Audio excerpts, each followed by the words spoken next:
Bien, bonsoir chers collègues, bienvenue à ce conseil municipal du 23 février, dernier conseil de la mandature 2020-2026. Remercier les personnes qui nous suivent, que ce soit sur Facebook ou en présentiel. Saluer également la presse qui doit aussi nous suivre via Facebook. Nous avons le quorum, je vais pouvoir annoncer l'ouverture officielle de ce conseil municipal. La lecture des pouvoirs, Manon Turchi à Jean-Yves Edon, Annie Delpont à Annie Cluzel, Angelica Dacosta à Nadine Thévenot, Ossine Bengraille à Claude Breuil. Voilà pour les pouvoirs. Chère Catherine Satre, est-ce que c'est bon? Merci. Nomination du secrétaire de séance, on va changer un petit peu, puisque ça sera Sébastien Caron qui va nous aider dans cette mission. Merci. Je voulais valider avec vous le dernier procès-verbal du 19 janvier. Est-ce qu'il y a des remarques, des questions sur le dernier PV qui vous a été transmis encore et toujours par notre chère Catherine Satre qui s'en occupe? Très bien. Pas de remarques, pas de questions. Nous validons le procès-verbal. Est-ce qu'il y aura des questions en fin de conseil? Pas de questions sur ces derniers conseils. Ok. Je ne vais pas annoncer de prochain conseil municipal, puisqu'on va attendre surtout l'élection municipale des 15 et 22 mars prochains. Et je vais pouvoir attaquer les infos du maire. J'en ai quelques-unes à vous donner pour ce dernier mandat. Une qui ne sera pas très joyeuse pour commencer, mais je tenais à rendre hommage à 3 personnalités, 2 élus en activité et un ancien élu qui nous ont quittés bien trop vite, bien trop brutalement sur ce mois de février. Il s'agit de Pierre Broussard, Yves Balselier et Gérard Clapisson. Pierre Broussard était maire de Ruffieux, il a été ensuite maire délégué de Haut-Val-Romey et conseiller communautaire au sein de la communauté de communes Bugey-Sud. Je pense que les conseillers communautaires qui sont présents ce soir le connaissaient bien. Je tenais à saluer son parcours et notre collaboration au sein de Bugey-Sud, toujours dans le respect, le dialogue et dans l'esprit communautaire. Yves Balselier, premier adjoint de la commune de Flaxieux. C'était un plaisir de le rencontrer avec son maire Serge Ball, maire de Flaxieux et président de l'amicale des maires du canton. Gérard Clapisson, ancien chef de corps adjoint des sapeurs-pompiers de Belay et ancien adjoint à Contrevaux, qui a été pour ma part la première autorité que j'ai rencontrée dans ma carrière professionnelle à l'âge de 16 ans. Lors de mon passage en tant que sapeur-pompier volontaire, il m'a appris le savoir-être au travail. Je le remercie pour sa carrière au sein du SDIS et de m'avoir à l'époque recruté au sein de cette grande famille des sapeurs-pompiers. Nous pensons particulièrement à sa femme Dominique Clapisson, qui, je vous le rappelle, a été à nos côtés en tant que directrice financière de la ville de Belay, et à sa fille Justine, qui est en poste avec nous à la crèche Bulle d'éveil. Nous pensons très fortement à Pierre, à Yves, à Gérard. Nous présentons toutes nos sincères condoléances à leur famille, à leurs proches, et ils ont également toute notre reconnaissance pour l'engagement de plusieurs décennies dans leur commune, dans leur territoire et au service de la population. Je ne sais pas si quelqu'un voulait rajouter un mot pour les 3 personnes que j'ai énoncées. En tout cas, c'était important pour ma part de leur rendre hommage ce soir.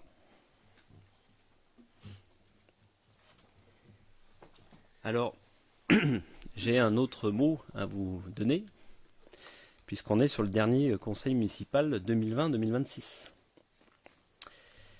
De ce mandat 2020-2026. Et c'est avec un peu d'émotion que je m'exprime ce soir. Pour plusieurs raisons. Quel mandat déjà? Quel mandat nous avons eu? Et souvenez-vous, à cette même époque, il y a 6 ans, nous étions presque au cœur de la crise sanitaire de la Covid. Et s'est enchaîné ensuite de multiples crises pour lesquelles nous avons tous, ici, répondu présent pour y faire face. Alors, je n'ai pas la possibilité ce soir de vous faire un bilan sur les 6 années passées, puisque nous sommes en période préélectorale. Je retiens surtout pour ma part une belle aventure humaine, un mouvement, une dynamique collective, de grands projets et nos valeurs animées. Des liens tissés aussi dans l'adversité avec les collègues, élus, les agents, les belaisans, les partenaires. Un engagement de toutes et tous qui a été conséquent, constant, avec une énergie de chaque instant, une mobilisation qui a dû d'ailleurs peser lourd auprès de vos proches. Je pense bien à eux en cette fin de mandat et je tiens à les remercier pour vous avoir soutenus, encouragés, d'avoir supporté les nombreuses absences. On ne pense pas souvent à tous ses proches et je pense que c'est bien de le rappeler. Alors bien sûr, on n'a pas pu tout faire. C'est certain, par manque de temps, par manque de moyens humains ou financiers, et qu'il a fallu prioriser. Mais une chose est sûre, il ne serait pas juste de dire que rien n'a été fait. Sur ce mandat, et pour ma part, j'ai une très grande reconnaissance auprès de toute mon équipe d'adjoints qui n'ont pas été ménagés par mes soins,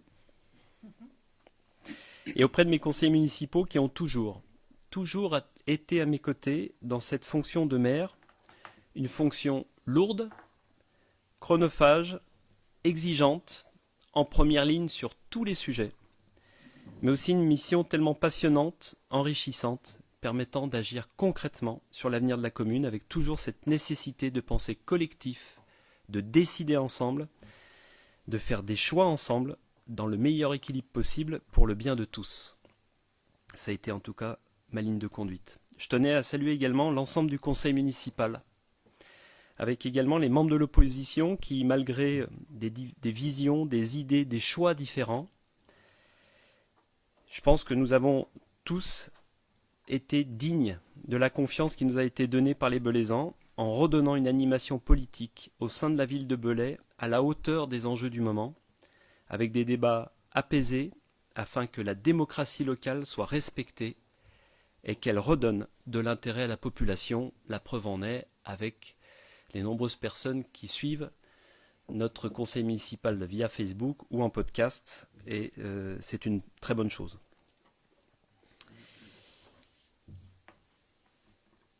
Je ne connais évidemment pas les résultats des 15 et 22 mars prochains. Une chose est sûre, avec mes adjoints et mes conseillers municipaux, nous avons donné le meilleur de nous-mêmes. On a donné le maximum de ce qu'on pouvait faire et je pense qu'on peut être tous satisfaits de cet engagement au service de la population et dans un contexte inédit.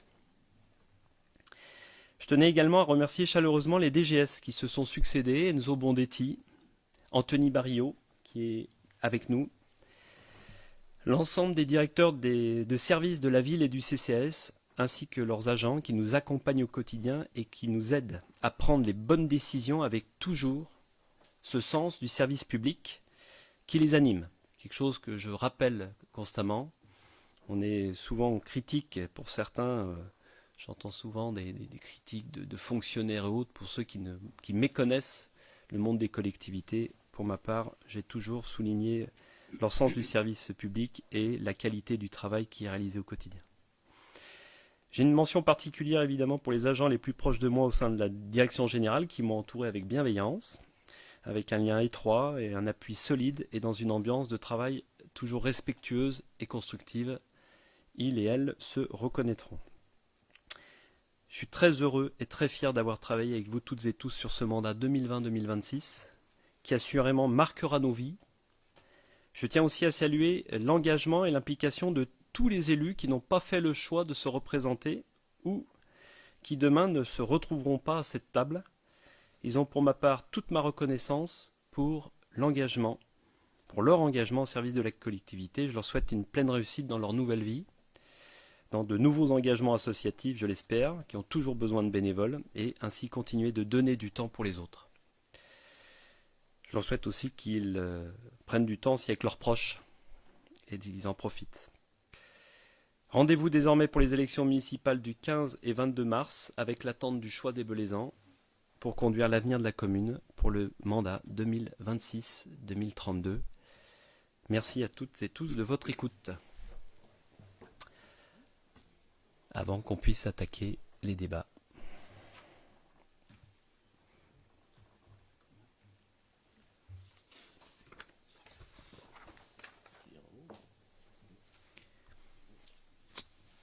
Et nous allons attaquer directement par les décisions du maire.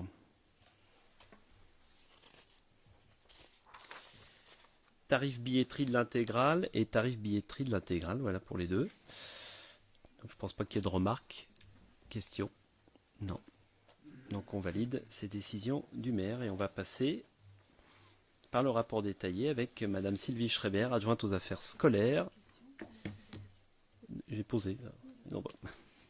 Avec la convention avec le collège Sabines-Latin. Je te laisse la parole, Sylvie. Eh bien, bonsoir à toutes et à tous. Cette convention on commence par cette convention pour ce début de conseil, elle n'arrive pas par hasard. Hein. C'est le fruit aussi d'une collaboration forte avec le collège Sabines-Latin, cette collaboration qu'on construit depuis plusieurs années, plusieurs mois. Avec un partenariat, une participation du principal à toutes nos instances, hein, que ce soit le CLSPD, que ce soit lors des comités de pilotage du PEDT, des comités techniques, enfin voilà, il y a pas mal de choses. Notre participation au conseil d'administration, mais aussi on participe aussi, on a des projets communs, notamment un projet sur la citoyenneté où on reçoit les élèves délégués en mairie, où on va les voir aussi au collège pour répondre à leurs questions. On a aussi de projets de la chorale où on a conventionné aussi pour le prêt de l'intégrale. Enfin voilà, il y a plusieurs actions. Et on a été saisi par la CPE, Madame Aparicio, au début des vacances d'été, sur cette mesure de responsabilisation, hein, qui est une sanction éducative, hein, qui met l'accent sur l'individualisation de la sanction, la responsabilisation de l'élève et l'implication de sa famille dans un processus éducatif. Elle est mise en place pour éviter un processus de déscolarisation, et ça c'est important, tout en permettant à l'élève de témoigner de sa volonté de conduire une réflexion sur la portée de son acte, tant à l'égard de la victime que dans la communauté éducative. Elle permet aussi de faire participer les élèves, en dehors des heures d'enseignement, à des activités de solidarité culturelle ou de formation à des fins éducatives. La convention qui est proposée ci-jointe fixe les règles que la commune et l'établissement scolaire s'engagent à respecter pour la mise en œuvre de la mesure de responsabilisation pour une durée de 3 ans. Elle sera présentée au conseil d'administration du collège Sabines-Latin, mais aussi au conseil d'administration du CCAS. La commission scolaire a émis un avis favorable en date du 21 janvier 2026. Voilà. Est-ce que vous avez des questions ou remarques ?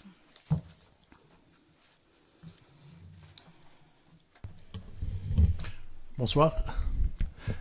Justement, dans cette convention, on a besoin d'un peu plus d'éclaircissement. Tout simplement, je crois que vous avez dit que ça fait à peu près 3 ans que vous discutez. On aimerait savoir un petit peu. Non, ça fait pas 3 ans qu'on discute. Hein. Oui. On en discute. Attendez, je vais poser mes questions voilà. Et puis je vous laisse répondre. Donc voilà, nous ce qu'on demande c'est la genèse de cette convention. Et puis bon, quelle mission, dans quel service vont venir les enfants, j'allais dire. Quel est le nombre d'élèves concernés, le nombre d'heures maximum, vous avez dit 3 heures par jour, 24 heures par semaine. Puis maintenant, c'est-à-dire quid du parcours scolaire. Donc il n'y a pas vraiment de... voilà. Donc on aimerait un petit peu plus avoir d'informations. Voilà, donc c'est un peu dommage, Monsieur Sidiki, on en a parlé en commission scolaire. Hein. Oui, vous n'étiez pas présent, vous avez eu le compte rendu, donc tout est expliqué. Donc simplement la genèse, c'est ce que je vous ai dit j'ai dit tout à l'heure. Hein. Nous avons été interpellés par la CPE et par Monsieur Mangin en fin d'année scolaire dernière, donc au mois de juillet. Le temps de voir avec les services, de voir s'il y avait possibilité. Ce sont des enfants, c'est des jeunes adolescents, ils peuvent être très jeunes, ils ne peuvent pas être dans n'importe quel service.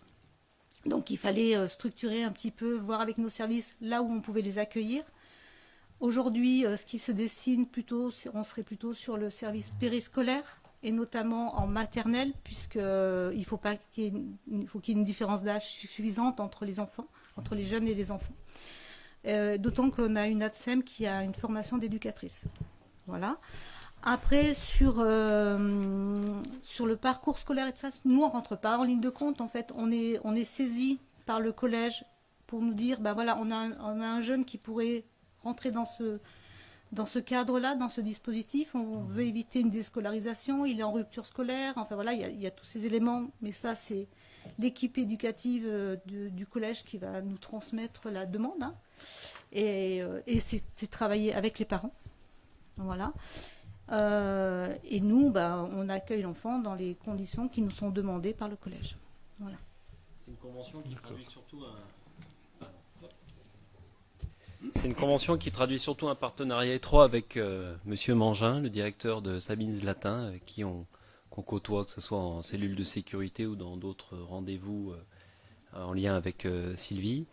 Et on a pu échanger sur cette convention de responsabilisation et nous on était partie prenante avec eux justement pour éviter la déscolarisation des enfants et leur proposer, quand ils font des actes, je dirais qui ne sont pas raccord avec le règlement intérieur, qu'ils trouvent aussi des solutions avec les services de la commune et puis qu'on puisse les soutenir, les aider, éviter une déscolarisation. Donc je trouve plutôt dans le bon sens et ça met du lien très fort entre la ville de Belay et le collège public Sabine Zlatin.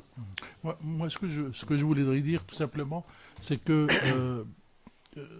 essentiellement pour ce genre d'élèves, c'est une sanction, c'est-à-dire c'est parce qu'ils ont commis une faute, voilà. Et est-ce que ce n'est pas aussi un petit peu l'éloigner, parce que éviter la déscolarisation, d'accord, l'envoyer donc dans une structure de la mairie, mais l'objectif c'est qu'il reste scolarisé. Oui, même il va rester, au lieu que vous ayez une sanction où vous le laissez à la maison, voilà, il y a un jour où vous êtes mis à pied.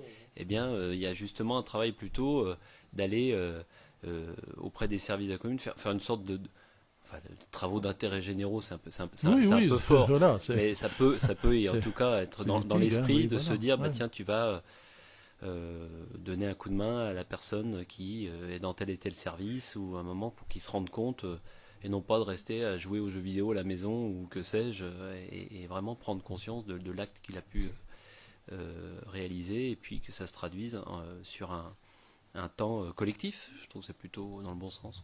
Ouais. Mais oui, l'idée c'est qu'ils reviennent à l'école. Oui. Question, remarque sur cette convention?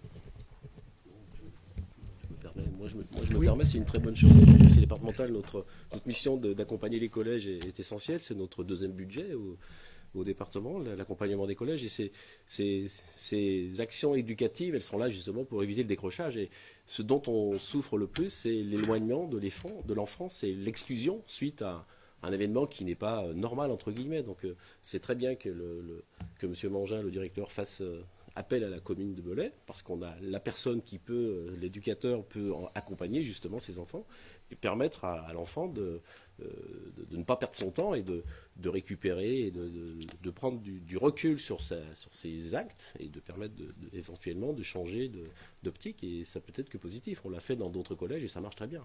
Donc il n'y a pas d'inquiétude à ce niveau-là. Oui. Simplement une question de compréhension. Oui, on oscille entre... Jean-Yves Hédon parle d'exclusion. Ça veut dire que les élèves du collège ont-ils passé un conseil de discipline? Y a-t-il eu exclusion? Est-ce que c'est le recours de cette exclusion qui fait sens dans ce stage?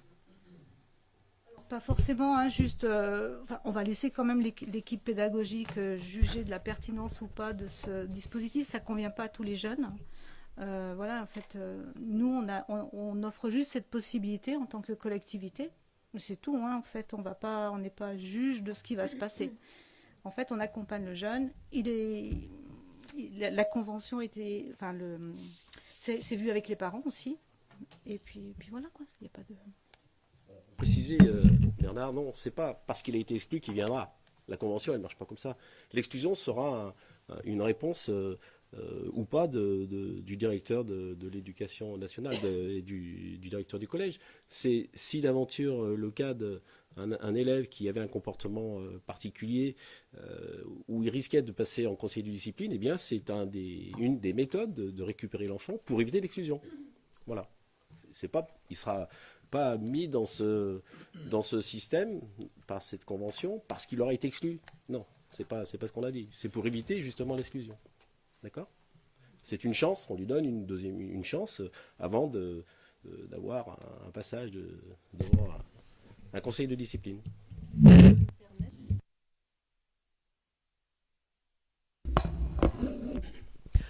Si je peux me permettre, avant que peut-être on passe au vote, je me permets de relire l'article 4, l'obligation du responsable de l'organisme d'accueil, qui est donc la commune, c'est de présenter à l'élève la structure d'accueil, c'est de faire accomplir à l'élève des activités correspondant à la fois à ses aptitudes et aux objectifs de la mesure de responsabilisation, c'est diriger, accompagner et contrôler l'exécution de l'activité, c'est faire un compte-rendu évaluant le comportement de l'élève et son investissement dans l'activité réalisée.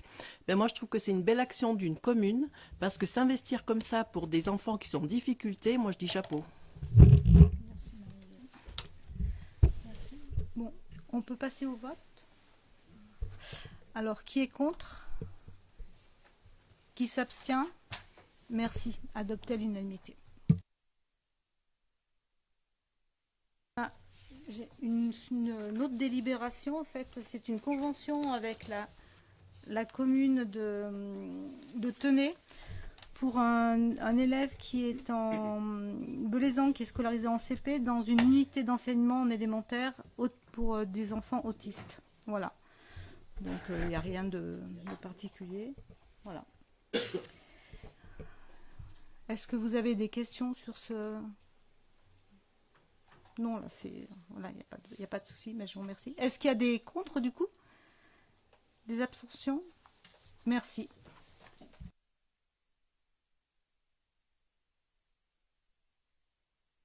Bien, nous passons à Richard Besnistan, adjoint aux finances, qui va nous parler, en premier lieu, du taux de la fiscalité. Merci Dimitri. Donc effectivement, la fixation des taux de fiscalité pour 2026.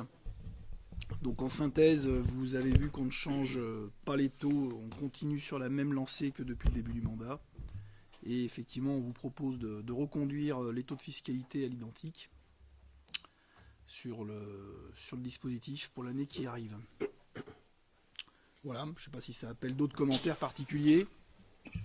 Je précise bien voilà, qu'il n'y a pas d'augmentation des impôts sur ce mandat, hein, parce que j'entends des propos où les gens, c'est sûr qu'ils voient la feuille d'impôt, mais les taux n'ont pas évolué, c'est bien les bases qui évoluent, et ces bases sont gérées par l'État, hein, qui viennent mettre des variations sur ces lignes, mais le taux est inchangé. Je tiens à préciser, parce que j'ai quelques retours de terrain, notamment en ce moment, dans cette période. Voilà, est-ce qu'il y a des questions particulières, des commentaires? On passe au vote. Donc qui s'abstient? Qui vote contre? Voté à l'unanimité, merci. Ensuite, nous arrivons au vote des comptes administratifs 2025. Si vous en êtes d'accord, on a l'habitude de faire les trois têtes de chapitre en même temps. Et si vous voulez, on peut procéder ainsi cette année aussi. Donc pour la commune, on constate effectivement en matière de budget d'investissement pour l'année 25 un résultat négatif, des résultats antérieurs négatifs qui sont reportés et qui seront assumés par les excédents antérieurs sur les budgets d'investissement. Il n'y a pas de difficulté particulière. Bon, c'est lié aux investissements sur la plaine sportive, hein, qui ont été, on va dire, mécaniquement intégrés dans un programme pluriannuel d'investissement. Voilà, donc on est on va dire aux 2/3 du programme, et effectivement pour l'instant on a ce déficit qui est financé sans difficulté particulière. Le fonctionnement, on dégage cette année encore un excédent d'1 684 000 euros. On se rappelle que pour l'année 25 et pour l'année 26, on enregistre donc une régularisation par la communauté de communes Bugey Sud des DSG qui étaient dus à la commune. Donc on a à peu près 500 000 euros sur ces 2 années qui vont arriver. Donc 25, il y a quand même 500 000 euros qui arrivent à un moment donné, qui n'étaient pas forcément fléchés il y a un an et demi en arrière. Voilà, donc on a un excédent de clôture en fonctionnement de 5,5 millions cumulés, donc ce qui nous permet, je dirais de manière sereine, comme on l'a évoqué lors du DOB, de clôturer ce mandat dans une situation financière, on va dire, assumée et équilibrée, avec le désendettement qu'on avait vu. Voilà, donc on propose d'inscrire ces éléments pour les investissements en compte de résultats reportés de dépenses, en fonctionnement en compte résultats reportés de recettes, et une partie affectée en compte de réserve pour 2 956 000. Sauf s'il y a des questions, je vous propose qu'on passe à la partie du compte administratif culture. Donc là, les chiffres sont plus modestes, mais en tout cas, sur les investissements, nous avons un budget d'investissement qui sort à moins 68 000 pour cette année, mais qui est équilibré par les résultats antérieurs, qui étaient largement positifs au-dessus. On a un reste à réaliser, notamment sur le mur rideau, avec le changement des baies vitrées, sur la partie qui est en cours de traitement d'environ 100 000 euros, plus différents matériels dont les livraisons ont été reportées. Vous savez qu'on a fait un certain nombre d'investissements sur les matériels pour rénover l'éclairage, etc., sur l'intégrale. Donc ça explique les 3/4 des 190 000 de dépenses restantes à réaliser. Sur le fonctionnement au niveau de la culture, on est proche de l'équilibre. 2,5 millions de dépenses, on est à moins 25 000 de résultats de fonctionnement, donc on est à l'équilibre. Là aussi compensé par des résultats positifs antérieurs, donc là aussi globalement un excédent qui est reporté pour les années à venir. Donc on propose de mettre ces 2 excédents de clôture cumulés en report de recettes pour les investissements et en report de recettes pour le fonctionnement, 156 et 96 000. Sur la partie réseau chaleur-bois. Donc là, de manière extrêmement courante, on se retrouve systématiquement avec un léger déficit d'investissement qui est issu du montage du projet tel qu'il ressort depuis plusieurs années, et avec un excédent de fonctionnement qui permet en règle générale de tendre vers l'équilibre global. C'est à nouveau le cas cette année. Et donc on vous propose de reporter le cumul du déficit de clôture en dépenses reportées et de passer en réserve les 215 000 euros d'excédent de clôture de fonctionnement. Voilà pour la clôture de l'année 25. Est-ce que vous avez des questions particulières sur cette clôture? Sinon, je vous propose que l'on passe au vote. Qui s'abstient? Qui vote contre? Je vous remercie. Donc, les comptes administratifs sont votés à l'unanimité pour l'année 2025. On passe donc maintenant au budget primitif de l'année 2026.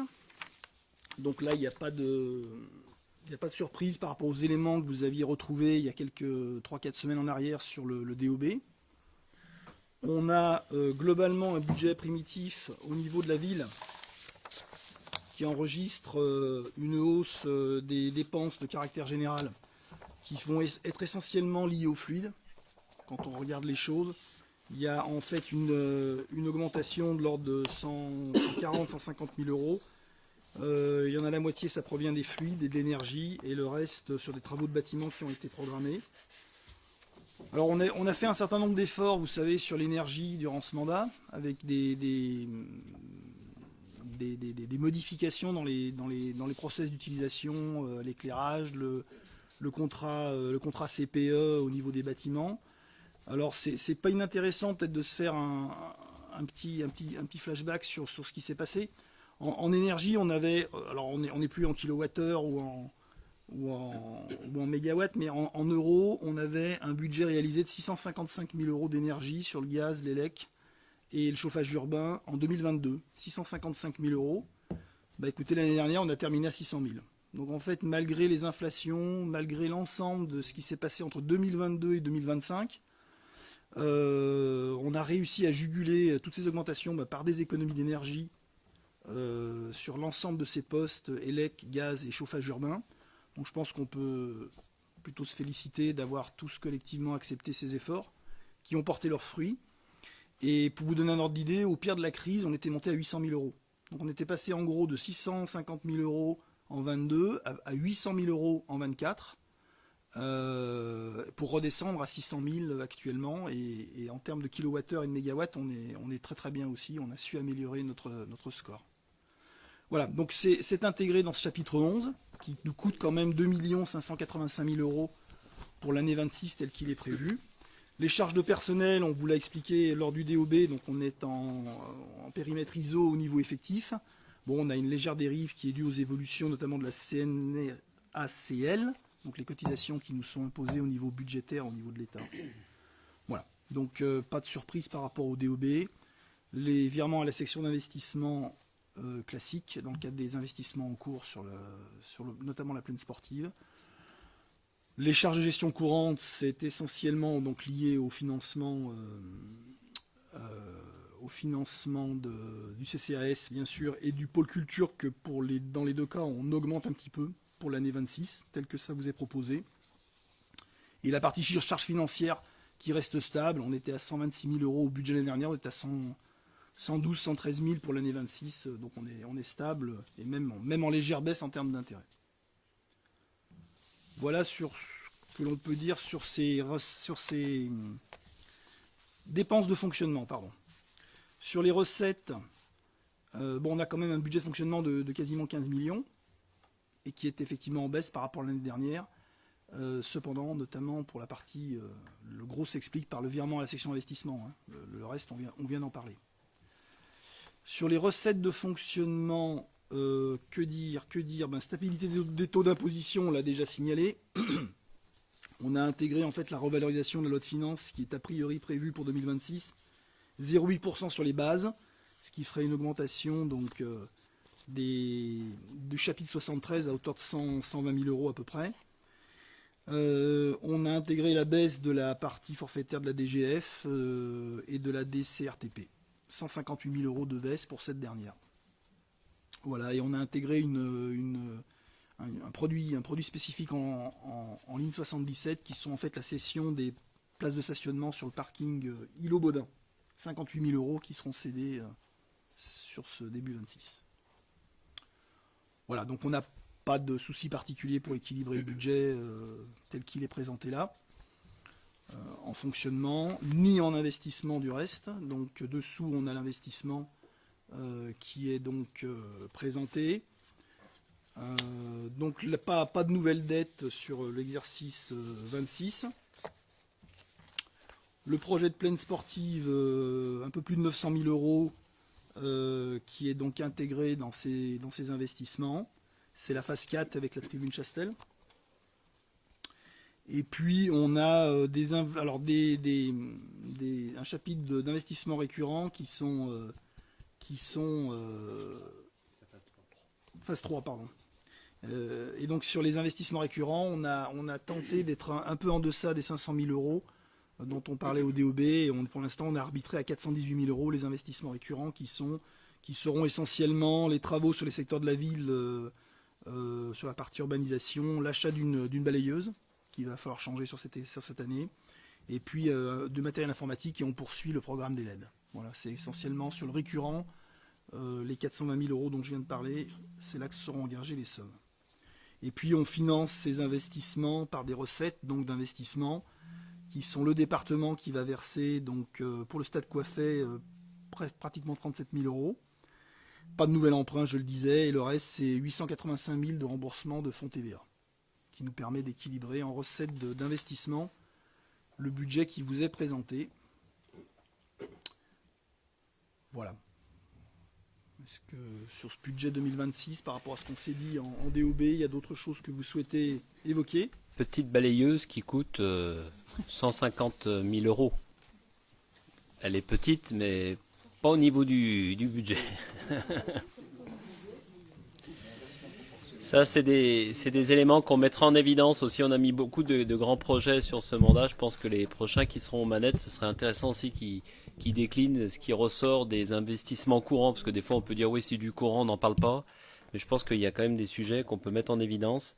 notamment autour des 500-700 000 qu'on mettait comme enveloppe par an sur la collectivité. Ça mérite sur les grosses sommes de dire ce qu'on fait, parce qu'il y a des belaisans, les grands projets, et ça les intéresse pour certains très bien, d'autres un peu moins bien. Il y en a, c'est ce qu'on évoquait avec Guy tout à l'heure, ils sont intéressés d'avoir l'info de leur quotidien. Et je pense que c'est important aussi de le mettre en évidence, parce que c'est pris dans cette enveloppe-là. Complètement. On avait notamment changé les pareuses au début du mandat, dont on disait 120 000, puis après 140 000, puis après, une fois équipé, ça a été 190 000. Enfin bon, ça va très très vite en fait, ces équipements. Très très vite. Et je précise bien, donc c'est bien la phase 3 de la plaine sportive, c'est-à-dire le stade Coiffet, qui va être réalisé en 2026, donc au mois de mai. Donc pour les travaux du stade Coiffet attendus, la tribune Chastel est toujours en cours de travail avec l'AMO, l'architecte qu'on a rencontré encore dernièrement. Ensuite, donc, vous voulez qu'on passe au vote du... Non, il y a une question, Bernard.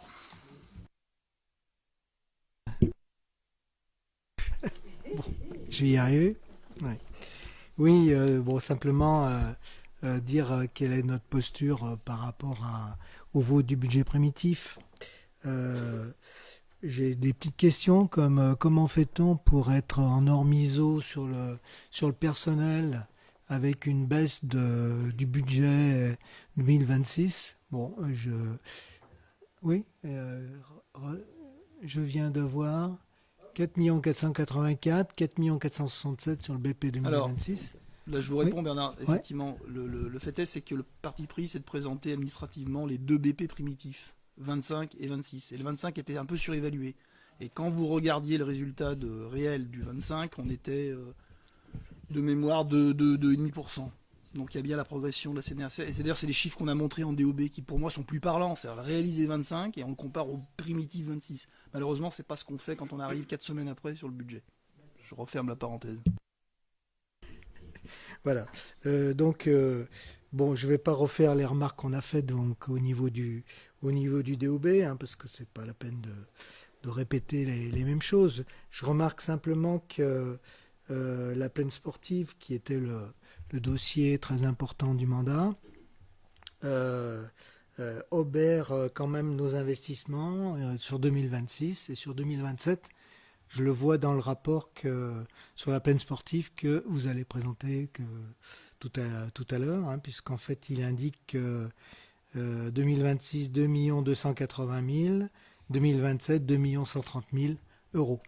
Voilà, donc je veux dire que en dépit de la volonté de vouloir au début boucler sur le mandat la réalisation de cette plaine, il faut quand même bien convenir que ce budget d'investissement court non seulement sur le mandat actuel, mais aussi sur les 2 exercices du mandat prochain. Voilà.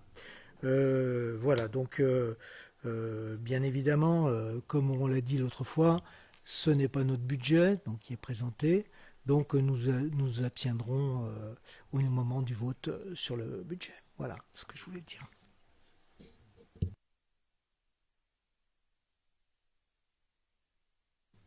Ok.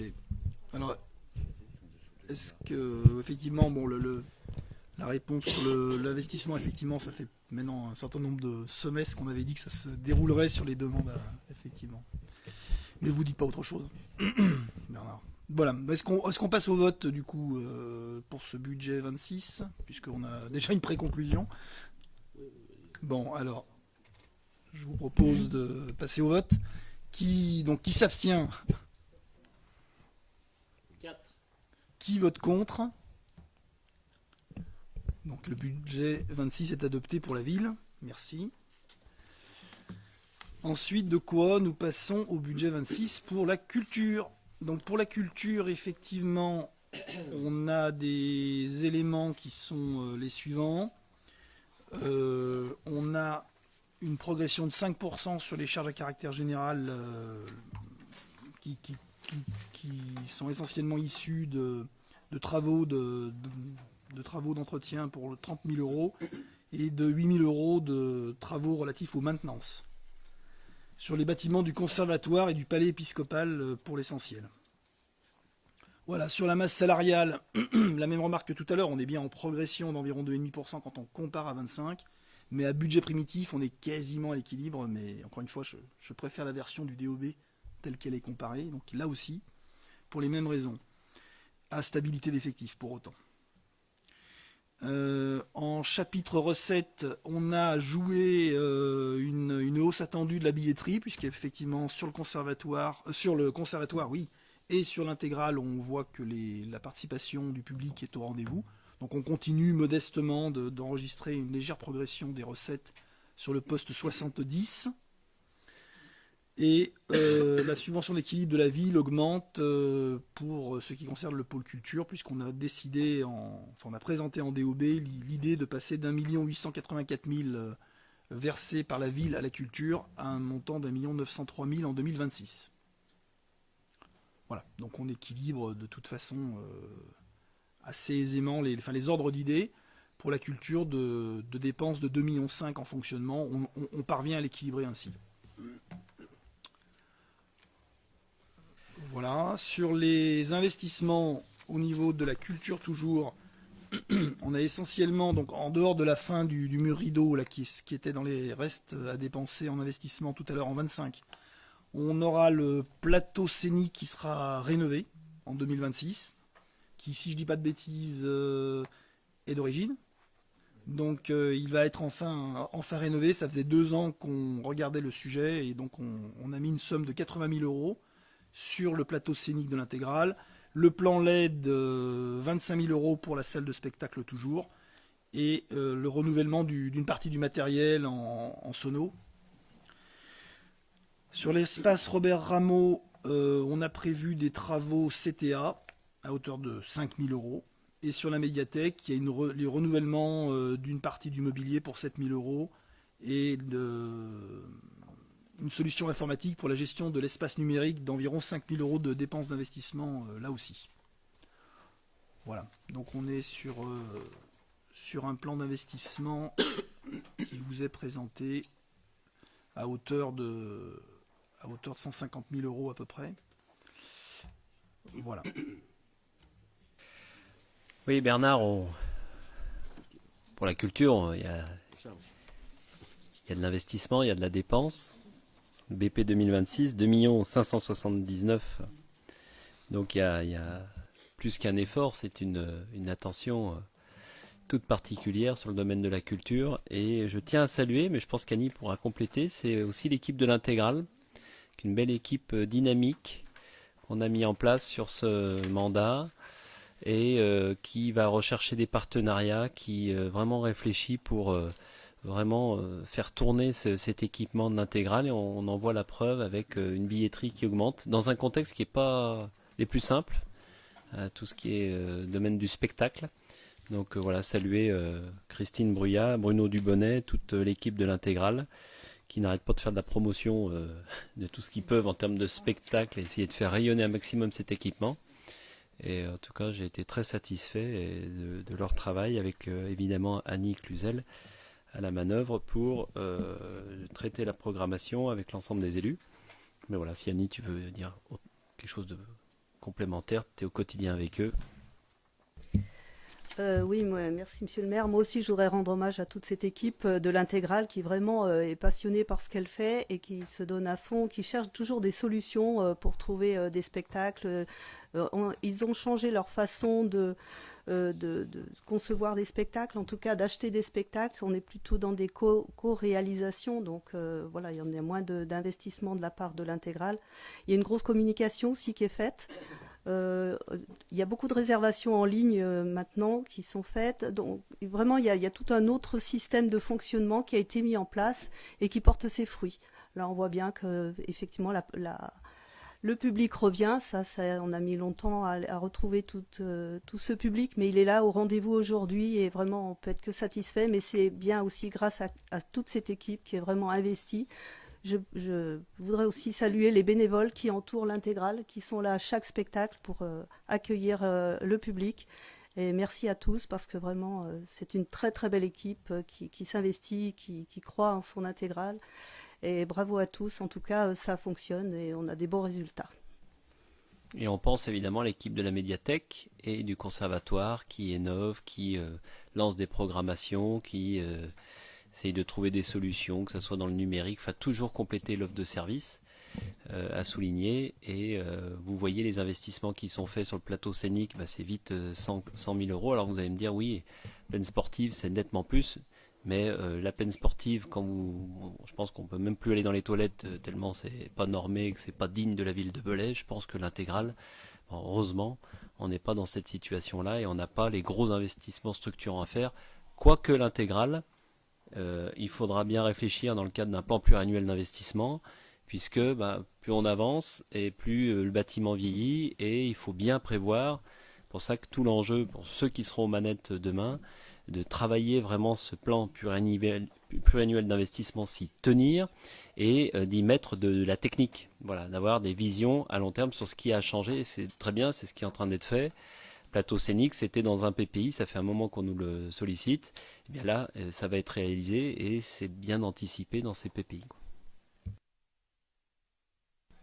En tout cas, moi, je dire la satisfaction aussi d'arriver malgré tout à parvenir à solutionner notamment les problèmes techniques qu'on avait sur ces vitres et ces murs rideaux qui étaient un vrai problème il y a déjà 6 ans, qui était toujours un problème il y a 3 ans, qui était toujours un problème il y a 2 ans.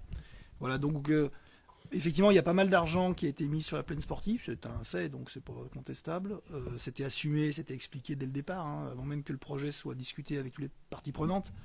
Donc une fois qu'on a dit ça, et dire que ça n'a pas empêché de faire d'autres choses qui sont moins visibles, qui sont plus triviales, parce que on réparait des châssis de façade de baies vitrées de l'intégrale, c'est vrai que je pense que la plupart des Belaisans n'avaient même pas vu qu'il y avait un problème. Donc on l'a fait, ce que je veux dire par là, c'est qu'on l'a fait, on a réussi à le faire, à le gérer techniquement, grâce à l'activité des services notamment, et des experts qui nous entourent, et puis on a réussi à le traiter et à le financer, quoi. Voilà. Ce qui est quand même une satisfaction. S'il n'y a pas d'autres questions sur le budget 2026 de la culture, on peut passer au vote. Qui s'abstient sur ce budget culture? Qui vote contre? Donc il est voté à l'unanimité, merci. Et nous passons donc au dernier qui est le budget 26 sur le réseau chaleur. Donc là on va donc aller très rapidement, c'est chaque année à peu près la même chose. On a un budget 26 qui est en légère hausse sur le fonctionnement, notamment par l'impact majeur de la partie investissement sur la section 23, donc c'est plutôt bon signe. Voilà, et donc on a sur le chapitre 11, en fait, c'est les frais de refacturation du personnel qui est en charge de ce bâtiment, qui est refacturé par la commune, à ce budget propre.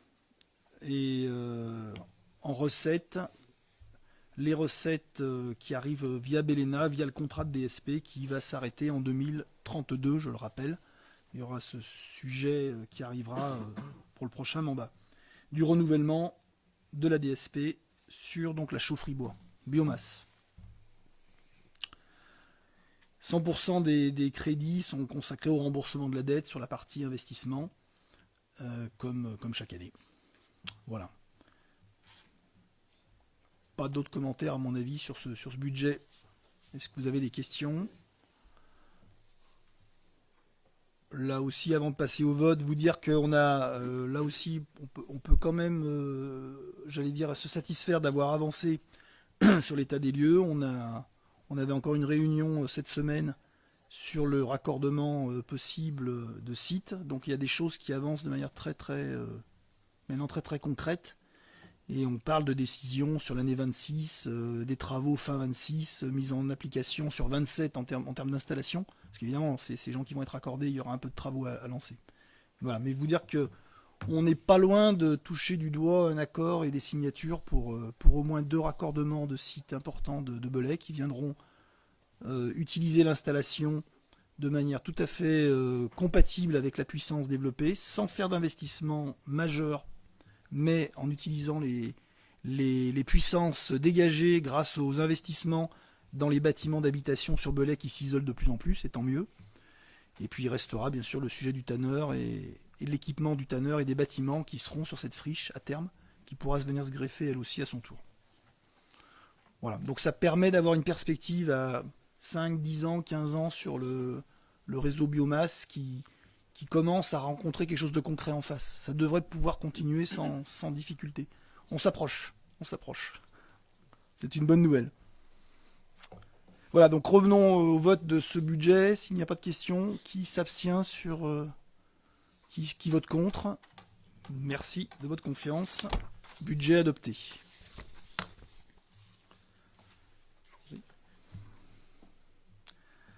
Ensuite, on vous demande de voter le budget de la CCAS. Donc on l'avait vu et c'est confirmé. On rajoute une somme complémentaire de l'ordre de 20-25 000 euros sur ce budget CCAS pour un vote à 1 076 886. Commission finances favorable. On passe au vote. Qui s'abstient, pardon. Qui vote contre? Budget adopté à l'unanimité. Merci.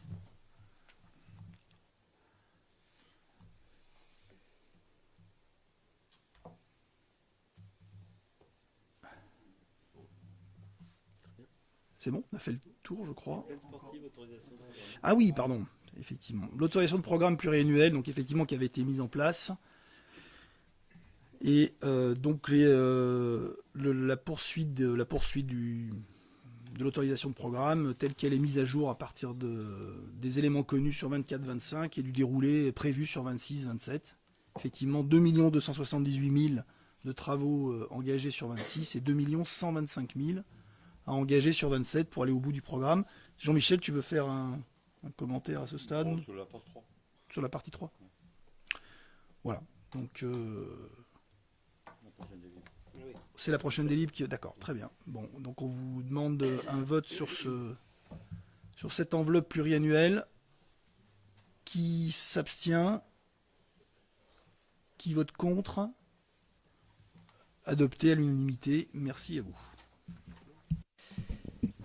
Bien, avant de laisser la parole à Jean-Michel, comme on est sur ce dernier mandat de cette mandature 2020-2026, je tenais à... Et c'était le dernier budget pour Richard sur ce mandat, le remercier évidemment chaleureusement. Il a été très mobilisé sur ce mandat, au début avec la police municipale en lien toujours avec Jean-Michel, en lien avec Annie Cluzel sur la partie culture, en lien avec Marie-Hélène sur les sujets du tanneur, des friches et j'en passe, aux côtés de Virginie, Virginie va ne pas continuer malheureusement avec nous, elle a d'autres engagements professionnels et je tenais vraiment à la remercier de son soutien, de son engagement à nos côtés. Je suis aussi très reconnaissant, Virginie, tu as participé à toutes les commissions finances. Et voilà, cher Richard, je voulais te saluer et te faire un petit clin d'œil sur ce dernier budget. Tu m'as été d'une aide précieuse.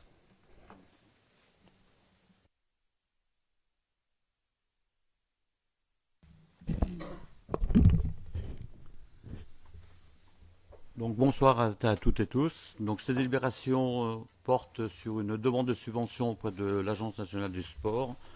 On avait fait donc un plan de financement au 20 février donc 2023 et là il est possible de rajouter l'ANS là pour un montant de 100 000 euros supplémentaires pour cette phase numéro 3. Donc il est proposé donc de solliciter l'ANS pour un montant de 100 000 euros. La commission de sport a émis bien sûr un avis favorable, les finances aussi.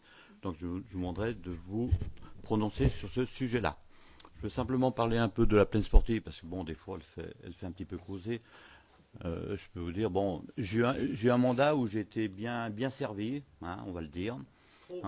Bien, j'ai été bien servi. Ça fait des années et des années qu'on demandait ces investissements puisque rien n'avait été fait depuis des années sur ce site de la plaine sportive. Mais je peux vous dire qu'à l'heure actuelle, sur ceux qui sont servis, c'est vraiment, ils sont très très contents donc, des réalisations.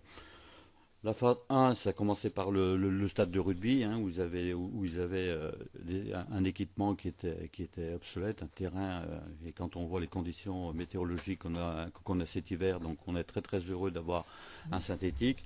C'était une vraie réussite, hein, parce qu'on est passé entre 700 et 1000 spectateurs qui viennent à chaque fois donc, sur ce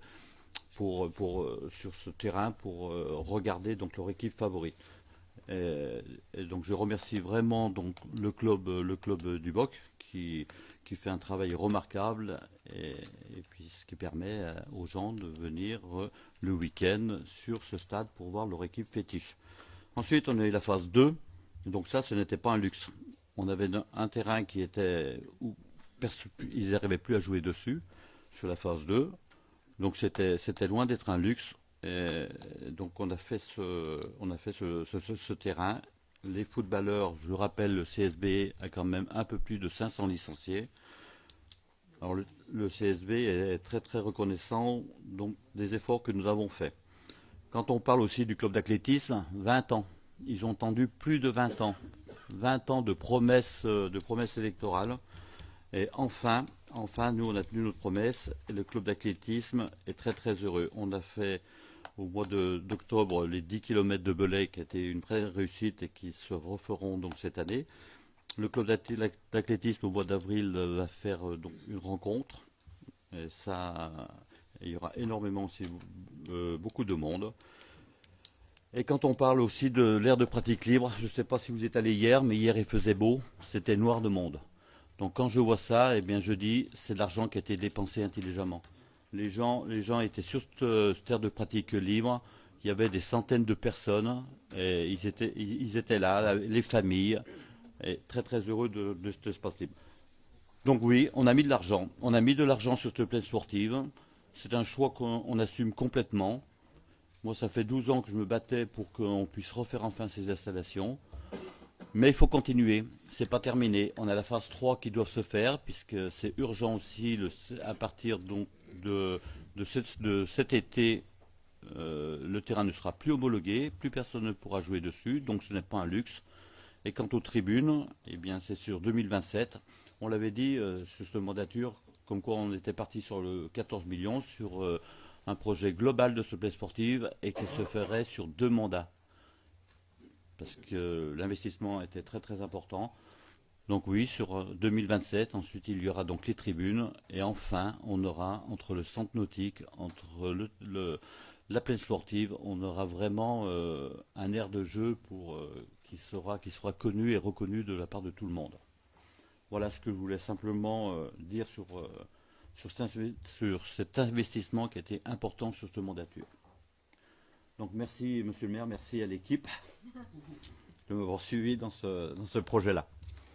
Donc je vais faire voter, ensuite il y a des... Oui, ah oui, bien sûr. Merci, juste 2 questions. La première c'est, donc là on est sur un montant de 1,2 million hors taxe, on était au DOB sur 1,3. Du coup, la différence, c'est seulement la TVA à 100 000, environ 100 000 euros. Sur l'investissement, on est sur 1 220 000 euros, 218 000 euros. Et avant, on était quoi sur 1 million?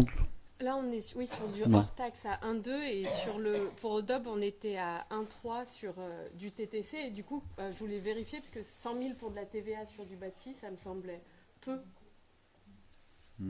Ouais. Non, ouais. Bon, on regardera, on vous dira. D'accord. Et ma deuxième question, c'est donc là, dans la liste qu'on voit, il y a plusieurs subventions demandées. Est-ce que vous pouvez nous donner des nouvelles? Vous avez justement parlé d'une subvention de l'Ain pendant le budget qui serait autour de 37 000. Enfin, un petit peu à voir par liste de demandes où ça en est et sur quel montant. Merci. Bah écoutez, là je vais pas pouvoir vous répondre en live comme ça sur ce détail-là. Vous voudriez un point un peu synthétique de l'ensemble des financements sur l'ensemble des financeurs du projet ou ce qui reste à faire sur cette liste, un peu pour savoir, c'est vrai qu'on avait parlé des subventions, qu'il y a des moments où il y a eu un peu de déception sur le projet en général, et là on voulait savoir vraiment précisément sur ces 3 demandes que vous mentionnez sur ce vote, où ça en était. Donc écoutez, je m'engage, on va préparer une réponse avec le service finance pour vous donner une idée de la sortie des dernières 2 années. Ce qui est sûr, c'est qu'on a un reste à encaisser sur la grosse partie de l'année 24-25 qui nous permet d'être serein en trésorerie, ça, il n'y a pas de sujet là-dessus. Mais pour être précis et répondre à votre question, il me faudra un temps de recul. Mais je le note. Alors, comme on dit, les subventions, c'est toujours ce qu'on espère. On espère toujours avoir autant de subventions. Mais je peux vous dire que ce projet de la place sportive, pour moi, est arrivé à temps. Parce qu'on a été largement financé, on était très très bien financé sur ce projet-là. Et je pense que si on l'aurait fait ou les autres équipes l'auraient fait sur l'autre mandature, on n'aurait pas eu un financement à cette hauteur-là, vu les comptes à l'heure actuelle de la France. Alors je pense qu'on est très très heureux du financement, et on peut peut-être avoir de l'ANS encore un peu plus. Après, vous savez, les subventions, on les demande, mais on n'a pas toujours ce qu'on veut. Bien, alors pour vous répondre, déjà, Plaine Sportive, je rajouterai aussi, tu as évoqué les clubs, Jean-Michel, cher Jean-Michel, qui a été très moteur dans ce projet, c'est les 3500 scolaires. Moi, on me parle aussi énormément des scolaires. Petite parenthèse. Quand vous évoquez, je suis sur le DOB, parce que commence à être affûté maintenant. Je suis sur le DOB 2026 qui a été présenté, projet de la Plaine Sportive Stade Coiffet, 1 368 000. Oui, effectivement, Charlotte. Et là, on vous présente 1 218 000. Sauf que là, on doit parler des travaux. On finance des travaux et non pas, à mon avis, l'écart doit être l'AMO qui est complet. C'est-à-dire l'1 368 000, ça doit être dont l'AMO dedans. Donc, il n'y a pas de prise en Donc charge là, quand on fait les demandes de subvention, subvention, on n'est que sur du hors-taxe travaux. Donc ça, à mon avis, c'est l'écart que vous devez constater. vous allez dépasser. S'il n'y a ni la TVA prise en charge dans cette différence de 1. Non mais là, on parle pas de TVA, c'est du hors-taxe déjà. Là, on est hors-taxe sur le document qui est présenté ce soir. Et sur le DOB, il n'y a pas de... C'est TTC 1 368 000. Moi, soit c'est la TVA, soit c'est l'écart AMO. Mais quand on fait une demande de subvention, c'est toujours hors taxe. Et ce que je veux évoquer sur l'amendement, parce que vous nous parlez des subventions, on arrive quand même à être pas loin des 60% de subventions publiques sur ce dossier global. Hein. Et l'objectif, c'était même d'aller au-delà. Donc, à chaque dossier, à chaque demande de subvention, on se bat, que ce soit l'ANS, l'État, la CCBS, enfin, on continuera quoi qu'il arrive. Vous avez vu la visite de la ministre qui est venue dernièrement sur Belay, sur la demande de Madame la députée Olga Givernet, et ça a permis aussi de lui démontrer les investissements qui ont été faits. Et l'objectif, nous, si demain, parce que l'État va avoir un regard encore tout particulier, parce que l'État va donner sur la totalité du projet 1,2 million d'engagement sur DECIL, DETR, et se rajoute à ça le FCTVA. Donc on est à le FCTVA, on a plus de 2 millions aussi de financer. Donc c'est quand même aussi un gros partenaire, et je m'en réjouis. La ministre a voulu venir, notamment pour voir les installations scolaires, enfin comment les centres escales et puis la partie centre de loisirs, mais après c'est orienté sur les équipements. Et je pense que le fait de cette visite, ça marque aussi un coup de projecteur sur le fait que cette collectivité s'est bougée pour ses installations. Je sais que ça prend de l'investissement, et vous avez raison Bernard, ça prend de l'investissement, mais c'est un choix, et on ne peut pas laisser des installations encore dans un état comme elles étaient. Enfin, c'est pas digne, c'est pas à la hauteur. Enfin, je ne veux pas vous redire tous les arguments que j'ai eus. La ministre a visité les locaux, elle a dit oui, effectivement, on est loin du compte. Et ça va être vraiment le travail des prochaines équipes. C'est pour ça que j'évoque souvent le plan pluriannuel d'investissement. On a quand même des gros équipements sur cette commune. Et des fois, on en oublie, ou les équipes en oublient, la nécessité d'entretenir, d'assurer les entretiens courants de ces équipements. On peut parler du Morin, on peut parler du Gonnet, on peut parler, et j'en passe. C'est quand même pas des petits équipements qu'on a sur la commune. Voilà. Vérifiez, vous avez dit 60% de subventions. Dans le DOB, dont on a parlé la dernière fois, il y a sur l'investissement total de 10 72 hors taxe, il y a un impact estimé pour Belay à 6 millions. Donc on est plutôt à l'inverse, soit 40% d'aide et pas 60%. Oui, mais le projet n'est pas terminé. Pourquoi on accueille? On aurait pu dire, ben non, madame la ministre, vous venez pas, j'ai pas que ça à faire. Mais l'idée, c'est de se battre sans cesse, et pas de se dire, on a affiché, évidemment, d'une façon prudentielle et réaliste. On se dit, tiens, on prend 40% de financement et 60% d'autofinancement, mais le combat n'est pas terminé. Et il faudra que l'équipe qui soit là demain, eh bien, n'arrête pas ce combat des subventions, parce qu'il peut avoir des enveloppes, il peut avoir des opportunités, il peut avoir des appels à projets, il peut avoir un ministre qui vient, qui s'intéresse justement à ce qu'on est en train de faire, il peut avoir la région, il peut avoir... Et on ne lâchera pas. Bien sûr qu'ils nous ont annoncé des subventions fermes, mais on peut toujours poursuivre. Et c'est vraiment le rôle du maire actuel et du prochain maire, c'est de faire ce travail de lobbying auprès de tous les acteurs. On passe du temps avec tout ça, justement à créer des partenariats, à créer du lien. On est en étroite collaboration aussi avec la préfecture, et tant mieux. Eh bien, ils ont un œil tout particulier. Et quand il reste des enveloppes, où certains n'ont pas les projets, parce que c'est ça aussi. Il y en a qui ont les projets, mais ils ne sont pas prêts. Il suffit que vous n'ayez pas l'APD, ça ne marche pas, vous n'avez pas accès à la subvention. Nous, on est prêts. C'était tout l'enjeu de ce dossier, c'est d'être prêt, d'avoir, et même pour les autres projets, que ce soit les projets scolaires qu'on est en train de travailler avec Sylvie, parce qu'on pourra en parler aussi pendant des heures, c'est demain d'avoir dans les cartons un dossier prêt à l'APD, l'avant-projet définitif, qui nous permet d'aller chercher ces enveloppes. Parce qu'on peut avoir toutes les ambitions du monde, d'avoir tous les projets du monde. Si à un moment vous n'arrivez pas à un stade d'avant-projet sommaire, voire définitif, eh bien vous voyez passer les enveloppes et vous n'êtes pas prêt.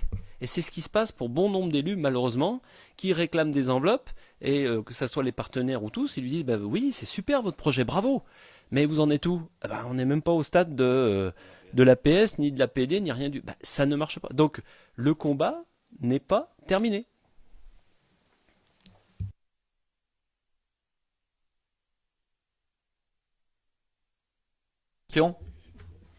Non. Donc je mets au vote. Qui s'abstient? Qui est contre? Merci beaucoup. Et je peux vous assurer, c'est ce que j'ai dit en préambule, on a passé une énergie folle, justement. Alors des fois, certainement avec des critiques, parce qu'on reçoit Pierre, Paul ou Jacques, mais c'est toujours, retenez ça, dans l'intérêt de la ville, des Belaisans. Parce qu'à un moment, forcément, à la clé, on peut avoir l'enveloppe qui va bien, on peut répondre à l'appel à projet. Enfin, on se démène comme des beaux diables pour arriver d'ailleurs. Je retiens autre chose, cher Richard, qui a la partie financière en tête. Quand on a fait Île-aux-Baudins avec Marie-Hélène, qui était en pilote du projet sur Île-aux-Baudins, la subvention des partenaires, elle a été conséquente. On était autour des 80%, 70-80% de subventions publiques. Donc, l'autofinancement de la ville a été limité. Et c'était tout l'enjeu. Nous, on fait que ça. On n'a pas le choix, de toute façon. On ne peut pas faire tout seul. Donc, il faut, comme disait un ancien élu, faire feu de tout bois pour aller récupérer tout ce qu'on peut et limiter l'impact pour les Belaisans. Ça a été aussi le sujet du pacte fiscal et financier, qui n'est pas simple à mettre en place. Mais à un moment... on demande aussi de la solidarité auprès de l'intercommunalité qui a entendu notre message, et tant mieux, il faudra poursuivre, parce que sinon c'est trop simple. De toute façon, c'est même pas trop simple, c'est même pas possible de financer tout seul. Donc, allons-y. Ça a été voté. Merci, cher Jean-Michel. Et nous allons passer... tu voulais dire quelque chose, Jean-Yves? Si, vas-y. Fais comme chez toi. Je voulais vous parler parce que j'ai bien vu que pour ce qui était de la subvention du départemental, j'imagine, Charlotte, vous avez cité qu'on n'avait que 36 000, vous avez noté 37 000. Ouais. Le pacte de contractualisation qu'on a avec les communes sur les 2 exercices, c'était 300 000. La ville de Belay, avec Aurélie Borel, mon binôme, on a soutenu les projets de la ville de Belay à hauteur de 300 000. Donc il y a un moment où on ne pouvait pas aller plus loin. On a eu 150 000 la première année et le restant de l'enveloppe a fait qu'on ne pouvait avoir que le montant de 37 000.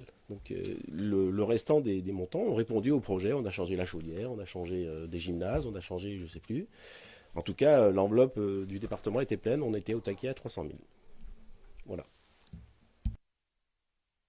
Et je remercie le département parce que vous savez qu'ils sont exempts financièrement et ils maintiennent quand même l'enveloppe de l'aide aux communes alors qu'ils auraient pu depuis longtemps stopper tout ça. Et il y a quand même une volonté de toujours accompagner le projet des communes.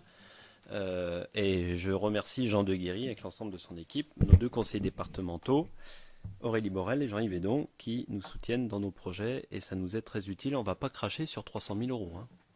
On est bien d'accord. Merci Jean-Yves. Nous allons passer à notre adjointe à la culture, Annie Cluzel, sur les conventions d'occupation de salles au palais épiscopal par l'association Société Le Budget. Chère Annie. Oui, merci. Donc là, il s'agit de valider une convention d'occupation certaines salles du palais épiscopal par la société Le Budget. Cette association est logée dans le palais depuis plus de 30 ans. Mais bon, la convention était devenue obsolète et surtout, elle a déménagé. Enfin, toujours dans le palais, mais elle est descendue à l'entresol, ce qu'on appelle l'entresol, parce qu'elle occupait des espaces qui étaient sous les toits. Surtout pour leurs archives, et puis un bureau en dessous, donc avec ce volume de livres qui constitue un excellent combustible et compte tenu des difficultés à avoir un avis favorable incendie. Donc il a fallu trouver une solution. Donc cette société, Le Budget, est descendue à l'entresol. Elle occupe 3 espaces. Mais avant, dans cet entresol, il y avait le fonds ancien, le fonds municipal ancien. Donc je vous rappelle ce que c'est qu'un fonds ancien. Ce sont des collections qui sont publiées avant 1811.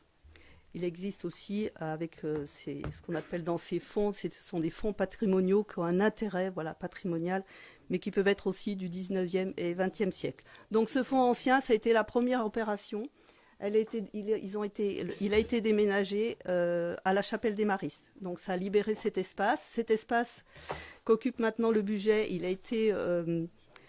a eu des travaux qui ont été faits avec des portes coupe-feu et autre chose. Donc voilà, c'est pour ça qu'aujourd'hui, il fallait refaire cette convention d'occupation. Et voilà, maintenant, elle définit les conditions d'utilisation avec des horaires, avec toute une série d'engagements de part et d'autre de la commune et de la société Le Budget.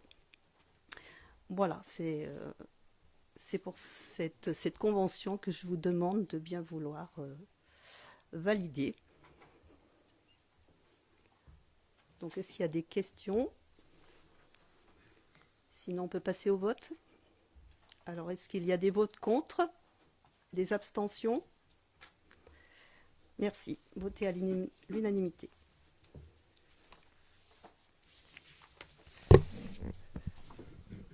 C'est le soir des remerciements, j'y vais.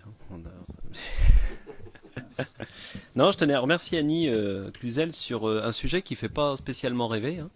Au départ, c'est de venir déménager des associations. Mais pour moi, elle a sauvé le patrimoine en partie, c'est-à-dire le palais épiscopal, et a renforcé la sécurité incendie, parce qu'il fallait qu'on réponde, notamment aux attentes du préventionniste du SDIS, à des injonctions de déménager, réduire, je dirais, tout ce qui est source d'incendie et autres.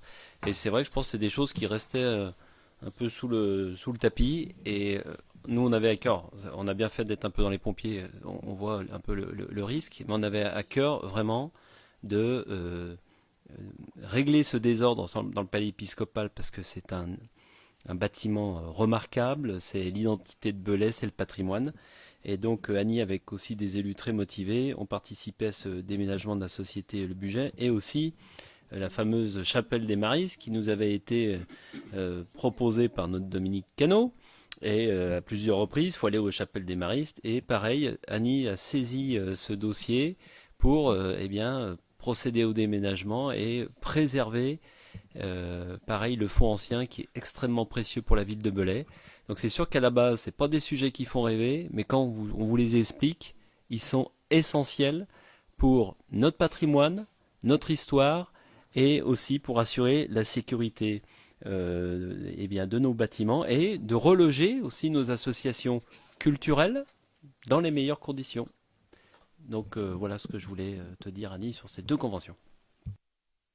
Donc pour revenir sur la convention d'occupation de l'ancienne chapelle des Maristes, je précise qu'il faut bien dire l'ancienne chapelle des Maristes, parce que cette chapelle a été désacralisée. Donc on ne peut plus dire la chapelle, mais on doit dire l'ancienne chapelle des Maristes, on doit le dire et l'écrire. Voilà, c'est pour ça que c'est noté ainsi. Donc la chapelle, l'ancienne chapelle héberge aujourd'hui l'association Abyss, qui avait aussi besoin d'un local important puisqu'il y a un certain nombre de volumes. Voilà, et cette ancienne chapelle est parfaite pour la conservation des ouvrages puisqu'elle respecte le taux d'hygrométrie. Elle est saine, elle est parfaite et puis elle est voilà. Donc il faut une température de 18 degrés pour la conservation. C'est quelque chose qui est exigé. Donc on a réussi à mettre le fonds ancien ainsi que les documents de l'association Abyss dans ces très bonnes conditions. Voilà, donc aujourd'hui, il s'agit c'est pareil, de valider cette convention d'occupation de l'ancienne chapelle des Maristes par l'association Abyss.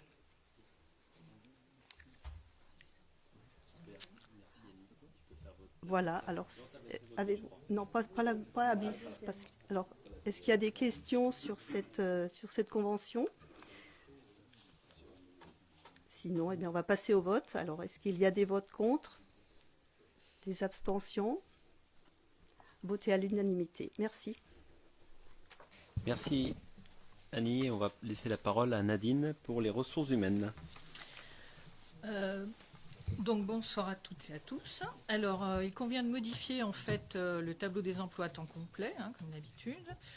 Nous devons supprimer en fait le poste de gestionnaire administratif de 35 heures, un poste qui était réparti sur 12 heures au service accueil de la mairie et 23 heures au secrétariat du conservatoire suite au départ d'un agent. Il n'y a pas aucun besoin de recrutement au service accueil suite à sa réorganisation. Et un recrutement a été réalisé au secrétariat du conservatoire avec un agent à temps non complet annualisé. Voilà. Donc, je vous demande de vous prononcer sur cette suppression de poste. C'est OK? C'est adopté? Très bien. Bon, voilà. Merci. Merci Nadine. Et on a fait notre... non, on n'a pas encore fait notre dernier CST. C'est bientôt. Non, c'est bientôt. C'est bientôt. Alors, nous allons passer au rapport simplifié. Je vais, pareil, comme d'habitude. Cher Bernard, oui. Micro, toujours. Dans la délibération, il y avait donc... T'as éteint ton micro, Nadine, s'il te plaît. La lecture du tableau des effectifs. Oui. Donc, je voulais quand même... vous redire que la police municipale, désespérément, a 2 postes vacants sur 6. Voilà, donc en fait, on simplement citer que l'on termine le mandat avec une police municipale qui a été créée et renforcée, mais qui n'a jamais pu trouver son équilibre. Voilà, donc c'est un peu dommage. Bon. Voilà. Bernard, je suis très heureux que vous intéressiez à la sécurité et à la police municipale. Vous savez que et vous avez tout mon soutien sur cette thématique. Ouais, voilà. Je suis très heureux que vous préoccupiez des effectifs de police municipale. Vraiment. Et je partage pas, évidemment, puisque tous les efforts qui ont été fournis par Jean-Michel, Richard, je l'ai dit, Yannick Conchon, on a remis à plat. Enfin, en plus, c'est pas l'heure du bilan, donc j'aurais pas le droit de le faire.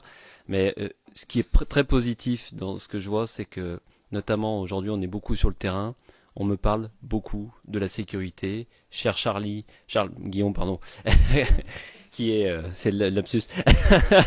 Charles, qui est que je regarde puisqu'il est président de la commission sécurité, qui a énormément travaillé aussi sur tous les sujets liés au quotidien de la sécurité des besoins. Je fais pas 3 mètres dans la rue sans qu'on me dise, Monsieur le maire, la sécurité à Belay, vous avez fait quelque chose de concret. Vous avez agi. Donc, une PM, et là, on va arriver à l'effectif, parce que c'est des recrutements qui vont arriver. Je vous rappelle qu'on est aussi en police pluricommunale. Je vous rappelle aussi qu'il y a un turnover dans les effectifs, forcément, donc il y aura toujours. Mais j'espère qu'à un moment, on va venir stabiliser tout ça, et ça viendra par j'étoffe la PM, pluricommunales. Je les mets aussi dans d'autres locaux. Il y a plein de choses aussi encore à renforcer pour renforcer l'attractivité. Mais très clairement, dans les bilans qui ont été faits de la police municipale, on peut que s'en réjouir. Moi qui habite Cœur de Ville, j'arrive à dormir depuis 3 ans. Donc je suis très content.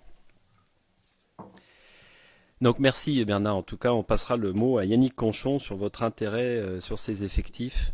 Et n'hésitez pas à aller les saluer. Et grandissant, effectivement grandissant. Est-ce qu'il y a des remarques, des questions autres? Non? Parfait. Allez, c'est parti. Rapport simplifié. Redevance spéciale, collecteur, gros producteur avec la CCBS. Vous me dites quand vous voulez sortir les trucs. Hein.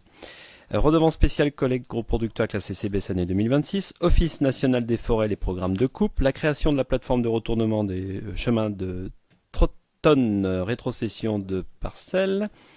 Régularisation foncière, acquisition d'une parcelle de NH lotissement à Meuillens, création d'une servitude de passage et d'entretien à profit de la SCI Haïdine, demande de subvention auprès d'organismes financeurs pour l'organisation des épicuriennes, réseau partenaire de l'Office du tourisme, budget Grand Colombier, adhésion de l'intégrale, conservatoire de musique, remise gracieuse. Nous avons la CNR avec des avenants à la convention de superposition d'affectation. Là, pareil, c'est quelques usines à gaz. Indemnité forfaitaire attribuée pour fonction itinérante sur la commune pour 2025. La vidéoprotection et équipement, demande de subvention auprès de l'État et de la région. Et la convention d'installation de matériel de vidéoprotection sur domaine, à mon avis, privé. Oui. Qu'est-ce que vous souhaitez sortir? Ah, la sécurité? Ah, super.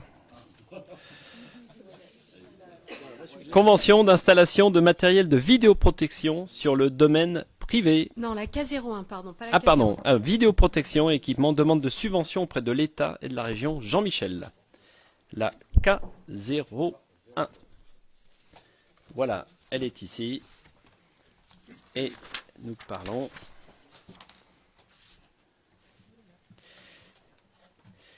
C'est une extension qui est envisagée afin de sécuriser des espaces publics pour limiter les troubles au trafic de stupéfiants.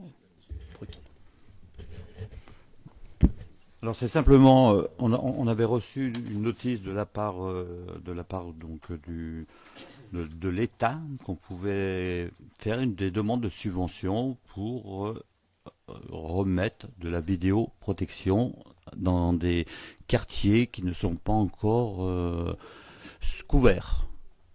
Alors c'est simplement une délibération pour demander une subvention à l'État.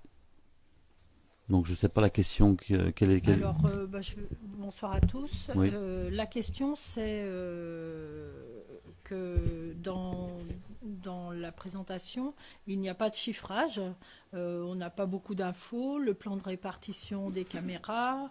Je pense que pour faire une demande de subvention, comme vous en aviez parlé tout à l'heure, il faut être bien précis. Donc les montants, il n'y a aucun montant. Et il y a 66 caméras sur 35 points actuels. On voudrait savoir quel est votre projet, quel est le budget, justement, pour évaluer l'impact de l'investissement et tout ça. Alors, je crois que sur le DOP, toutes les années, on met 50 000 euros pour la vidéoprotection. Et la subvention, elle va aller sur ce montant-là pour l'année 2026. Hein, 40 000, voilà, 40 000. On met 40 000 euros. Là, c'est pas indiqué, en fait. Ouais. Il n'y a pas de chiffrage, quoi. C'est très... Non, c'est 40 000 euros. Les services sont en train de travailler dessus, là, sur des points qui va manquer. Et puis, on vous tiendra au courant où les prochaines caméras seront mises. Non, pas trop, on va éviter. Je rappelle toujours que la sécurité, ça n'a pas bougé, c'est 4% du budget de la ville. 4%. Et sur ces 4%, chaque année, donc, on a un budget pour l'extension de la vidéoprotection, tout simplement pour couvrir des zones blanches. Il y a des secteurs qui ne sont pas couverts à Belay sur des secteurs stratégiques. Donc là, c'est pour solliciter le FIPD, me semble-t-il, Anthony. On doit être sur le FIPD, là, sur ce sujet-là. Donc le FIPD, c'est le fonds de l'État dédié pour tous les équipements de sécurité, notamment la vidéoprotection. Donc on a des zones blanches qu'on doit couvrir et certains quartiers qui ne sont pas couverts et qu'il faut qu'on couvre aussi, toujours en partenariat, que ce soit avec les bailleurs sociaux, avec la gendarmerie, avec la police municipale, et on sort un budget chaque année de 30-40 000 euros, ce qui fait que vous ne faites pas non plus 50 000 vidéoprotection, parce qu'il faut la fibrer. Donc sur un budget de 30 000, t'en fais quoi? 4? Ouais, deux. C'est entre 15 deux, et 20 000. ça dépend comme c'est fibré, quoi. Ça 15 et dépend 20 les 000 ouvrages. euros. Il y en a qui coûtent un peu plus cher, il y en a qui coûtent un peu moins Entre cher. 15 et 20 000 euros. Vous voyez, donc c'est pas un plan de développement massif. C'est plutôt aujourd'hui, on a des secteurs en zone blanche. Je ne vais pas vous les donner parce que c'est aussi confidentiel. Qu'il faut qu'on arrive impérativement à couvrir. Donc c'est quelques caméras rajoutées supplémentaires comme ça fait partie d'un plan pluriannuel d'investissement. Vous voyez, on se dit tiens, il y a un projet d'extension et à un moment on s'arrêtera, on dira bah tiens, ça sera tel niveau de caméra, mais il y a des fois des secteurs et puis dans l'opérationnel, dans le quotidien, où on s'aperçoit qu'il manque un angle de vue, on voit pas certaines plaques, donc il faut aussi changer les caméras qui sont pas toujours adaptées pour la lecture de plaques. Donc c'est vraiment un travail assez minutieux d'expertise, de terrain de notre chef de police et de la gendarmerie qui chaque semaine vient extraire des éléments de la vidéoprotection. Donc elle est utile, nécessaire et indispensable dans le cadre des enquêtes, et je peux vous assurer que dans toutes les enquêtes de Belay où on a interpellé des profils, d'ailleurs j'en suis assez content puisque ça a calmé les esprits, toutes ces enquêtes ont pu bénéficier de l'appui de la vidéoprotection. Donc c'est un sujet pour moi qu'il ne faudra pas remettre en question, et on verra les prochaines équipes. Mais il faut un développement mesuré et toujours adapté aux besoins de terrain. Et c'est les opérationnels qui vous parlent. Et le mieux pour vous parler, c'est notre chef de police et la gendarmerie. Et puis, si je puis me permettre, ça répond pleinement aux objectifs d'État qui sont dans la lutte contre les narcotrafics, demandent aux communes et aux collectivités de s'équiper. Donc c'est pas une décision qui est propre à la ville de Belay, c'est quelque chose qui, national, répond au projet national. Voilà.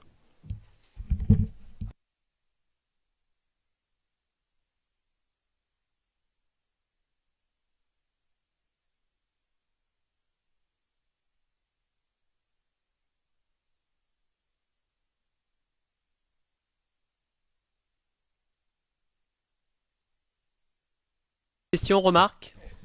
Je suis d'accord avec vous, Madame Rosier. Il manque certains éléments financiers, mais là on est sur une délibération de principe qui est faite au niveau de l'État, et vous aurez, on verra si après les élections municipales, qui sera là à notre place et au micro pour vous donner précisément le plan de financement comme vous l'avez très bien eu avec l'ANS, pour la pleine possible. Bon, alors, on va procéder déjà au vote. Donc, on ressort que ça, en termes de délibération. Il y en a une autre que Annie voulait ressortir. Vas-y, dis-nous laquelle. La H01 sur la demande de subvention auprès des organismes financeurs pour les épicuriennes. Oui. En fait, c'est simplement pour vous informer du thème qui a été choisi pour cette 38e édition. Donc le thème sera entre lac et montagne. Voilà. Donc si on a des lacs, et au pluriel, on a des lacs et on a des montagnes. Et puis oui, il y a fondu, fromage, charcuterie, poisson. Très bien.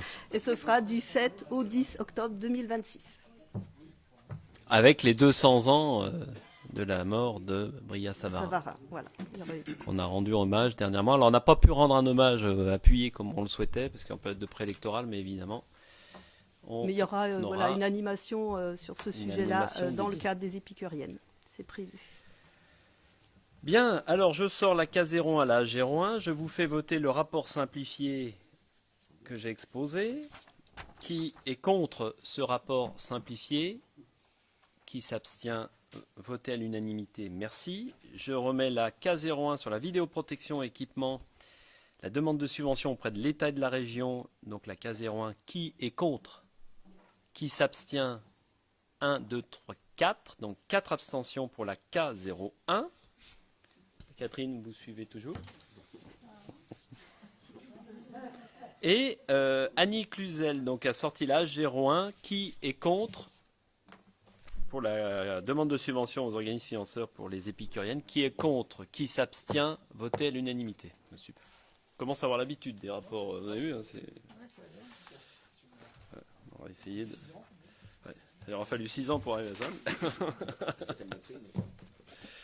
Bien, écoutez, est-ce qu'il y a des remarques, des questions avant de clôturer ce dernier conseil de cette mandature qui marquera notre esprit, nos expériences? Je souhaite aux prochaines équipes de ne pas revivre ce qu'on a vécu quand même tous ensemble. Hein. Je souhaite aux prochaines équipes de ne pas revivre ce qu'on a vécu sur ce mandat 2020-2026. Hein. Si on pouvait éviter de se retrouver avec les masques et autres. Pas de remarques, pas de questions, pas d'intervention. Non. Eh bien écoutez, je clôture. Et je vous souhaite une bonne continuation et encore merci à toutes et tous pour votre engagement au sein de la ville de Belay. J'ai été très heureux de travailler avec toutes et tous. Et ben écoutez, rendez-vous aux prochaines élections. À bientôt.